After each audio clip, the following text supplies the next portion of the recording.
अगर आप UPI, PhonePe, Google पे या नेट बैंकिंग या किसी भी ऑनलाइन पेमेंट ऐप का इस्तेमाल करते हैं तो अगले 2 मिनट की यह जानकारी आपके हज़ारों रुपए बचा सकती है।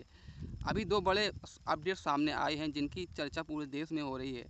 पहला है कि आपको 10,000 रुपये से लेकर ज़्यादा ऑनलाइन ट्रांसफ़र पर आपको 1 घंटे का कूलिंग ऑफ पीरियड लगाने का प्रस्ताव मिलेगा।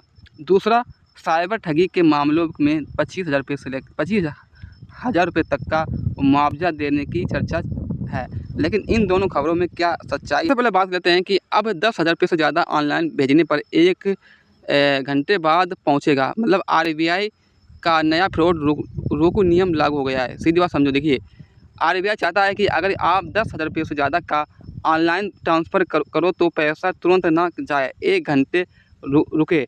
इस 1 घंटे को कूलिंग ऑफ पीरियड नाम दिया गया है, ठीक है?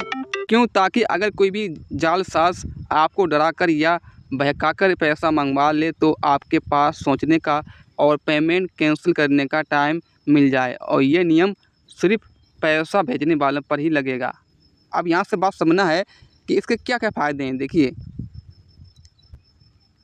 बुज़ुर्गों को जो बुज़ुर्ग हैं, बुज़ुर्ग के लिए अलग नियम है। 70 साल से ज़्यादा उम्र वालों या दिव्यांग लोग अगर 50,000 से ज़्यादा भेजेंगे तो उनके किसी भरोसेमंद व्यक्ति की मंजूरी लगेगी। वो भरोसेमंद व्यक्ति को ओके करेगा तभी पैसा जाएगा, ठीक है? रियल लाइफ़ में कैसा काम करेगा, देखिए, मान लो आपके पास कॉल आया कि पुलिस से बोल रहा हूँ, तुरंत आप 20,000 रुपये भेज दो वरना आपके अकाउंट बंद कर दिया जाएगा। तो आप डर के मारे भेज देते हो। अभी पैसा 5 सेकंड में चला जाता था। अब नए नियम में पैसा 1 घंटे पेंडिंग रहेगा। इस बीच आप घर में बात करेंगे, समझ जाओ कि फ्रॉड है। ऐप से कैंसिल मार दोगे, पैसा बच जाएगा, ठीक है? तो मतलब कुल मिलाकर ये है कि आप 1 घंटे के बाद आप कैंसिल भी कर सकते हो, ठीक है? नंबर 2, दिक्कत कहाँ होगी? आप दुकान पर 12,000 रुपये का मिक्सर खरीद रहे हो तो यूपीआई क्या, लेकिन दुकानदार बोलेगा 1 घंटे बाद पेमेंट आएगा, तब सामने ले जाना। बैंक खुद कह रहा है कि ऐसे रोज़ के लिए काम में दिक्कत होगी। मतलब अगर आप किसी भी दुकान पर जाएंगे, कपड़ा खरीदने जाएंगे तो वो बोलेगा आपने 15,000 रुपये की सामान खरीद ली है तो आपको 15,000 रुपये आपको पेमेंट करना है ऑनलाइन। तो भाई वो तो तुरंत मांगेगा, लेकिन आप तो कर देंगे पेमेंट, लेकिन वो जाएगा 1 घंटे के अंदर ही जाएगा, ठीक है? यह नियम सिर्फ 10,000 रुपये से ऊपर भेजने पर है। छोटे पेमेंट पहले से जैसे तुरंत हो जाएंगे। अभी ये फाइनल नहीं है, आरबीआई ने सिर्फ प्रस्ताव रखा है और लोगों से राय मांगी है। बैंक कह रहे हैं कि नियम ठीक है पर हर पेमेंट पर लागू मत करो, और इसे लागू करने में बैंकों का बहुत खर्चा आएगा, ठीक है? अब दूसरा बड़ा अपडेट ये आया है कि साइबर ठगी हुई तो अब सरकार 25,000 रुपये तक का वापस देगी। मतलब 1 जनवरी 2027 से आरबीआई का नया नियम लागू हो चुका है। ये नियम है कि अगर आपके साथ 50,000 रुपये तक की ऑनलाइन ठगी हो गई तो आरबीआई आपको नुकसान का 85% पैसा लौटाएगा।